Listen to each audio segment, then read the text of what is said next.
Order, order, order. Milord, এই সেই ব্যক্তি যে মানুষকে মেসেজে, ইনবক্সে এবং নিজের স্ট্যাটাসে নোয়াখালী বিভাগ চাই লিখে লিখে পাগল বানিয়ে ফেলেছে। ব্যাপারটি পরিষ্কার। তারপর আমি তাকে কিছু প্রশ্ন করতে চাই। প্রসিডর। Thank you, your honour. Mister Mofiz, ওরফে বলদা মফিজ, আপনার গ্রামের বাড়ি কোথায়? আপনার গ্রামের বাড়ি কি নোয়াখালী? জি। আপনারা টাকাকে কি বলেন? টিয়া। আপনারা পানিকে কি বলেন? হানি। মিলর্ড, তারা পানিকে পানি বলতে পারে না, হানি বলে। তারা টাকাকে টাকা বলতে পারে না, টিয়া বলে। তারা ইন্ডিয়া থেকে গিয়ে গান্ধীজির ছাগল পর্যন্ত চুরি করেছিল। তাহলে তারা কোন হিসেবে নোয়াখালীকে বিভাগ চায়? এসব মেসেজ তারাই পাঠাতে পারে যারা পাগল, ছাগল এবং বলদ।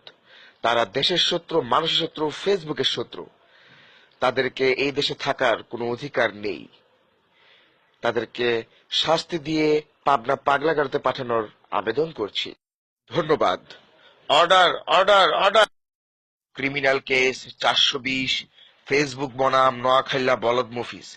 মামলার সাক্ষ্য প্রমাণ, মেসেজ এবং কমেন্টের স্ক্রিনশট এবং কমেন্টে মানুষকে জ্বালাতনের বিবরণ সহ একথা সাংঘাতিকভাবে প্রমাণিত হয়েছে যে বিগত কয়েকদিন ধরে আসামি বলদা মফিজ ওরফে কদু আজাদ এই মেসেজ এবং কমেন্টে নোয়াখালী বিভাগ চাই লিখে মানুষকে জ্বালাতন করে আসছে।